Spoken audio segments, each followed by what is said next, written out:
இந்த திருமணம் நடத்த போறேன்னு சொல்லி துண்ட விரிக்கிற கேவலமானதை தடுக்கிறீங்கன்னு அர்த்தம். அல்ஹம்துலில்லாஹ். பள்ளியாசல்ல ஜும்மா முடிச்சிட்டு அத்தா எனக்கு 5 பொம்பளை புள்ளத்தா, எப்படி எப்படி ஒருத்தன் பொம்பளை புள்ளைய பெற்று மனப்பூர்வமா நினைச்சு பாருங்க ஒரு சம்பவத்தை.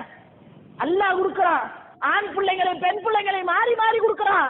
ஒரு பொண்ணை பெற்றுதேன்னு சொல்லி அந்த பள்ளியாசலுடைய வெளியில நின்று துண்ட விரிச்சு ஒருத்தன் எனக்காக என் பிள்ளைக்காக நீங்க காசு போடுங்கன்ற மாதிரி ஒரு அபலநிலை ஏதாவது இருக்கா? அப்படி ஆக்கியிருக்கோம் நம்ம 2 பேரும் சேர்ந்து. ஒருத்தனுடைய இஷ்டத்திலையும் ஒருத்தனுடைய தனி மரியாதையிலும் சுயமரியாதையிலும் கை வச்சிருக்கோம். நவுதுபில்லாஹி மின்ஹா. நீங்கள் ஆணும் சேர்ந்து, நீங்களும் நானும் சேர்ந்து, இந்த ஊர்ல இருக்கக்கூடிய பெண்களும் சேர்ந்து முதல்ல பேராசைப்படுறதை நிறுத்தணும். அடுத்தவன் திறந்து வரக்கூடிய காசு, ஒரு பொண்ணுடைய அப்பாவை புரிஞ்சு வாங்குற காசு ஒட்டவே ஒட்டாது. அந்த கணக்குக்கு மறுமையில பதில் சொல்ல நம்மளால முடியாது.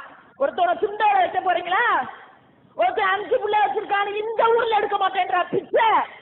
எங்க வந்து எடுக்கிறான் தெரியுமா? அடுத்த ஊருக்கு வர்றான். ஊரு பேரை நம்ப மாட்டேங்கிறான்னு சொல்ல நான் கூசுது எனக்கு. சம்பந்தப்பட்டவங்கள்ட்ட எழுதி வாங்கி இந்த ஊர்ல எடுத்தா தெரிஞ்சிரும்ல. அடுத்த ஊர்ல வந்து அமௌண்ட் சேர்ந்துட்டு அதை கொண்டு கையில கூக்கும்போது வாங்குறான். அட பாவி, உனக்கு அல்லாஹ்வுடைய பயம் இல்லையாடா? ஒரு பெண்ணை திருமணம் முடிக்கிற எவ்வளவு ஒரு ஈஸியான ஒரு காரியத்தை அத்தனை பேரும் சேர்ந்து நம்ம கையால நாசப்படுத்தி வச்சிருக்கோம். நவுதுபில்லாஹி மின்ஹா. இப்ப சரியா? இந்த உலக வாழ்க்கையை விட்டு நம்ம போறோம் பாத்தீங்களா? அப்ப தெரியும். ஒவ்வொன்றுக்கும் அல்லாஹ் நம்மளை விசாரிப்பான் பாருங்க. நீங்கள் வாழக்கூடிய இந்த பூமியிலே உங்களுடைய சிந்தனையை கூர்மையாக நேராக வைத்துக் கொண்டு மறுமைக்கான பயணத்தை நீங்கள் தேடல.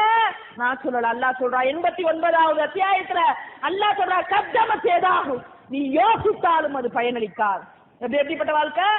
இப்ப அவகாசம் கொடுத்திருக்கான், திருந்திக்கிறதுக்கு வாய்ப்பு கொடுத்திருக்கான்.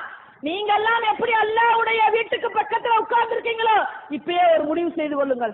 நான் என்னுடைய வாழ்க்கையிலே இனிமேல் இன்ஷா அல்லாஹ் என்ன செய்வேன்? நான் போக மாட்டேன். எனக்கு தெரிஞ்சு நான் வரவேற்கிற கல்யாணத்துல போய் நிக்க மாட்டேன்.